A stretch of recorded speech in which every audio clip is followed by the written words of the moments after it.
Well, good evening. Queenetus here, all the way from my bed, here to talk to you about the importance of becoming your true, authentic self, no matter who, no matter where, no matter what. I hope you're doing well, wherever it is that you're at right now, and whatever it is that you're doing. I really hope from the bottom of my heart that you're becoming the best version of yourself. I know, easier said than done.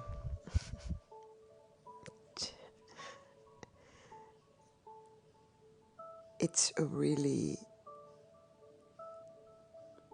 intimidating. Growth is really intimidating. It's change. It's scary.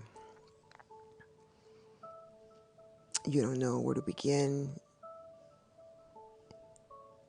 You don't know how it's gonna end.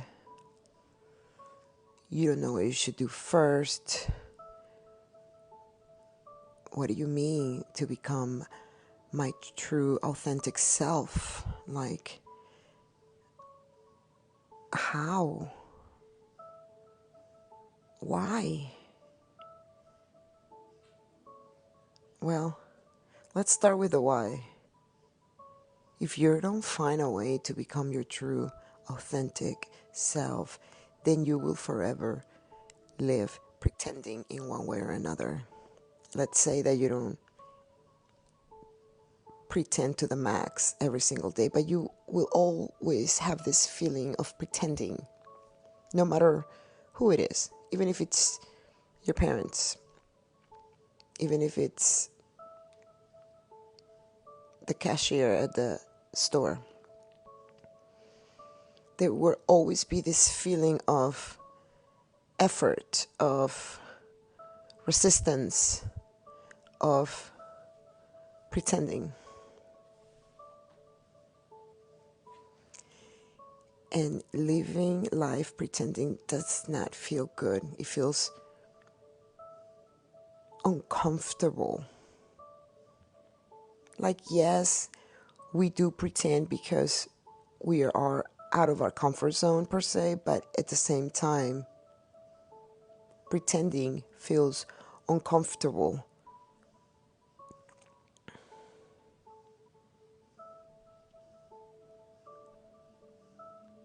It's really funny how it works. Like, we do it because we're out of our comfort zone, so we pretend to be a certain way in order to fit in order to connect with others. Supposedly, that's what we think in our heads. Like, well, I need to act fancy because they're fancy, or I need to act proper because they're proper, because they're older, because they're rich, because I had no idea what people meant when they will say being your authentic self is acting the same exact way in front of anybody. Like with your professor, with your boss, with your friends, with your parents, with your kids, with strangers. It's like, I used to think like, how do you do that? Meaning,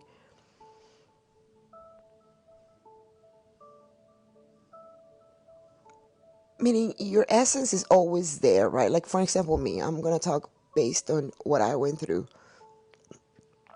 I was always kind of the same person, like the essence was, a little out there. But when I will go talk to customers, I will try to put on a more professional shirt.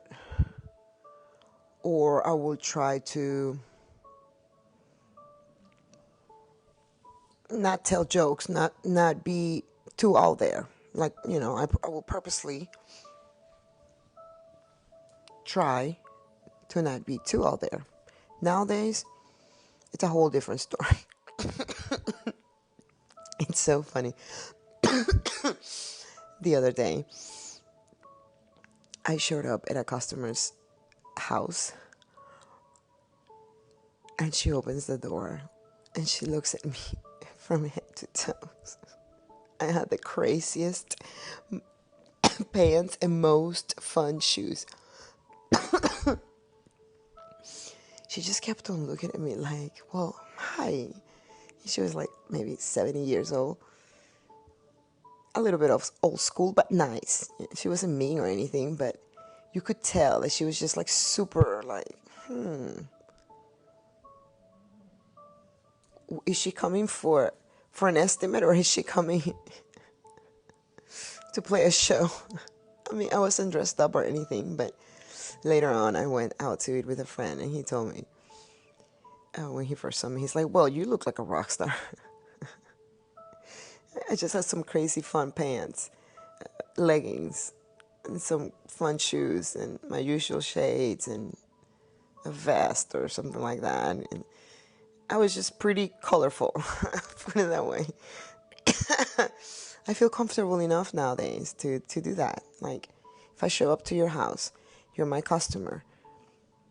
If you get fixated on the way that I look, just because I'm fun, I like to dress with fun clothes, then you're out of luck. Because you won't be getting my expertise. So I think that the people that matter, the people that you really want to work with, will always get your vibe. They will always understand where you're coming from, and they will recognize that you know what you're doing, and they will trust you. And that's how I do with 99.9% of my customers, or with the people that I deal with, no matter if they're my employees or if they're my business partners, or they're my music allies, or they all just know where I come from, because I have made sure that I practice being myself so much every single day for years now, that they're like, oh, no, she's just like that. They tell other people, like, yeah, that's her. And it's fine, and that's what you need to do. I know that it's a lot easier said than done, but it's not impossible.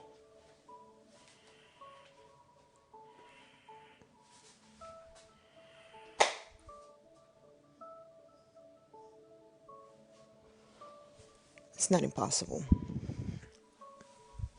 All you have to do is practice. What do I mean by practice?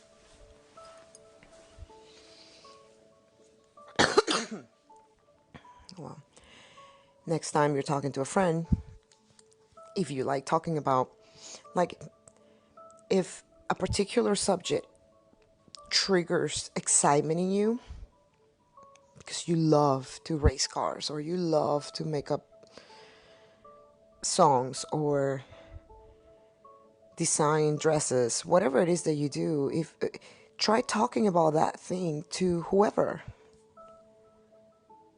It's like, oh yeah, how are you doing? Just don't just say fine. Oh my God.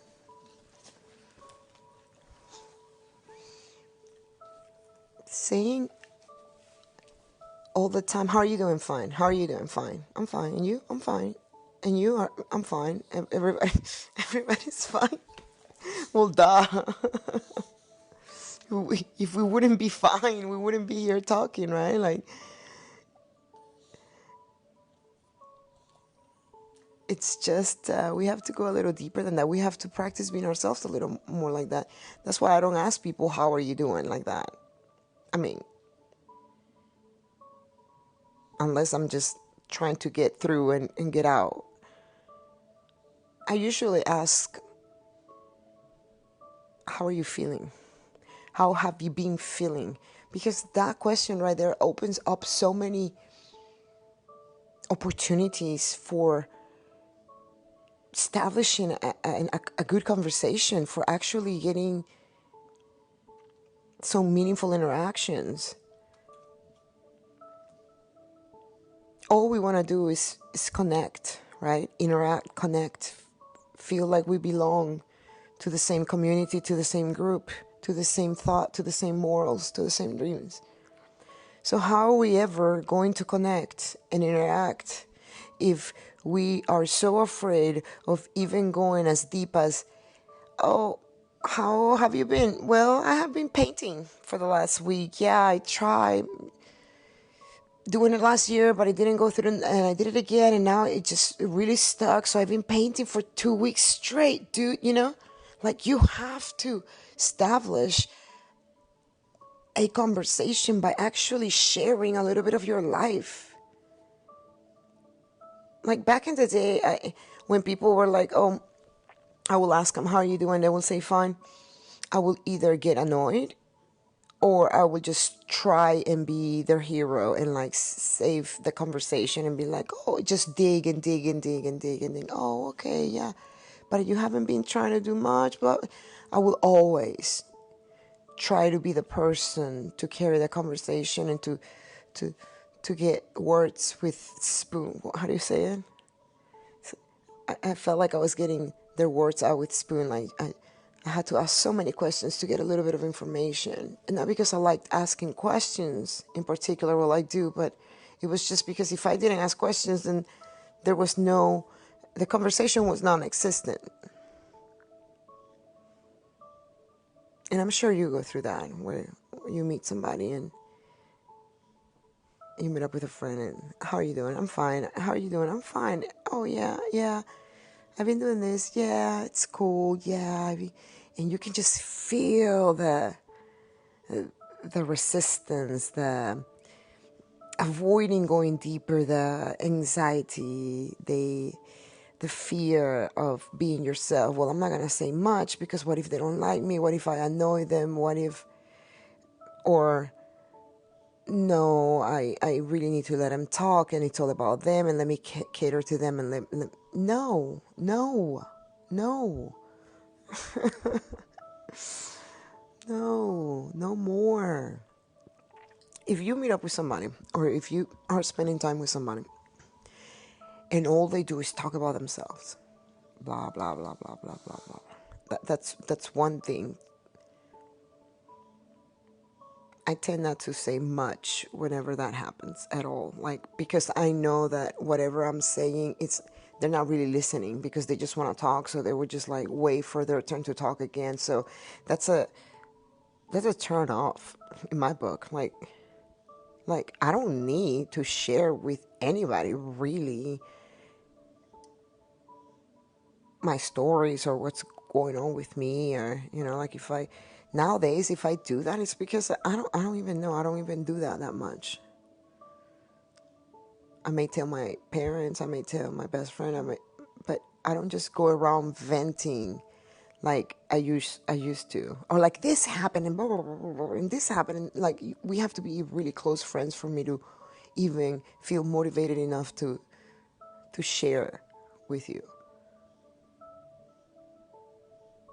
So it's one thing when somebody just talks and doesn't listen, and it's another thing whenever both people in the conversation, both persons or the group or the persons in the group where the conversation is being held just stay on the surface, or just very short answers, very short questions, and everybody's just freaked out to be themselves because they all just have self-esteem issues and self-worth issues. I used to want to help people like this and be around them and, get words out of their mouth with my imaginary spoon. But I don't do that anymore at all. At all. Like, if you don't match my energy, I'm gone. I'm so gone. I'm so gone. It's not because I'm trying to be rude or anything like that. It's just because I've done that whole thing of hanging out with people that were always just so scared to be themselves, and I was always like the cheerleader of trying to get them out of their little place they have gotten themselves locked in, that I forgot to just concentrate and focus on me, like, okay, or even make space to go and hang out with people that were more like me, more extrovert. extroverted people. But instead I chose to, oh, well, a poor thing, I'm going to help them. I'm going to, yeah, they just need somebody to listen and blah, blah, blah, blah, blah, blah. Or always cheering them on. Like, you can do this. No, I can't. In the me. Yes, you can. No, I can't. And it's like, what? No. No.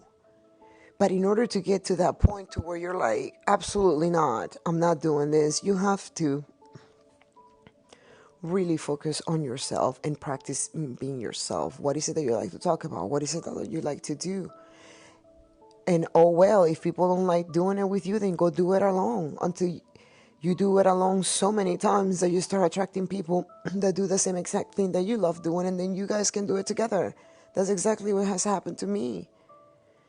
But you have to ground yourself, and you have to become aware of the fact that if you don't find a way to become your true authentic self, you're going to live life pretending, and it doesn't feel very good, right? I'm sure you know exactly what I'm talking about. Pretending with your boss, pretending with your coworkers, pretending with your parents, pretending with your siblings, pretending with your kids, because you can just not ever find a way to feel chilled enough in your own body, comfortable enough in your own skin, that you can just be relaxed and be yourself. There's very little times where you can get to do that. And how do I know this? Because I observe a lot my surroundings, and it's just been crazy the last few years how much anxiety I witness in people. Like, people are just straight up anxious and like just straight up freaked out to be themselves. Like, they get all weirded out, they get all start saying things they don't really mean, they start becoming defensive, they get quiet, they get shy, they get this little nervous laugh.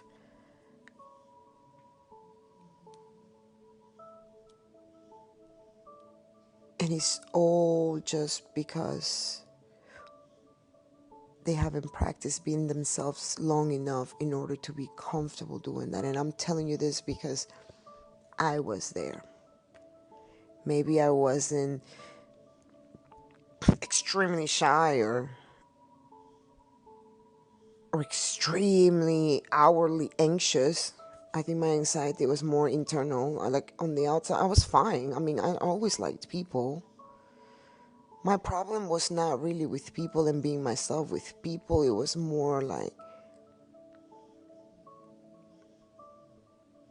emotional self-worth issues that I had. But I was still very extroverted. But it was more like I didn't feel like I was good enough. In music, I didn't feel I was good enough. In my work, I didn't feel I was good enough. In a relationship, I felt codependent. I felt like I needed love from others. I couldn't be by myself. I always had to have people around. I also had an anger problem to where I was very sweet and kind, and then if you were mean to me in any way, or if you were rude to me in any way, then I would just like be rude back to you 10 times worse, and things like that. Like, I wasn't emotionally intelligent in that way. So today I invite you to just take your authenticity seriously and start practicing being yourself more often. And what do I mean by practicing being yourself? It's just do the things that you like doing. Talk about the things that you like talking about with people. Try to go a little deeper when you encounter others. Like, when they ask you, how are you doing? When they just say something more, something else, and just, I'm fine. Please don't just say, I'm fine. Please, I'm begging you, don't. Like, life is way deeper than what we have been doing. Time is going by so quick. Look at this, it's already March, and it's fine, because time will always go by quick now that we are aware and that we're older. The only reason why time seems like it goes slower when we're younger, it's because we haven't been alive that long, so our consciousness is not that developed. So everything just feels like a movie, like everything just goes slower. Remember when you were a kid and like the days would be way longer than nowadays. Now it's like, oh my God, it's morning and then it's afternoon and then it's night and then it's morning and it's afternoon and then it's night and then it repeats and then it's Monday and then it's Sunday and it's like, Jesus, chill out time. So we just really have to make sure that we do our best, that we get smart with our emotions and our and the root of our sadness, the root of our misery. It's just that anxiety. I was gonna say that damn anxiety. It's time. It's time. It's time. Imagine just being able to feel so comfortable in our own skin that we just like go around talking to whoever, and we're not afraid of being rejected, or like we're not afraid of saying hi, or we're not afraid to giving someone a compliment. We're not afraid to just laughing out loud or being funny in public.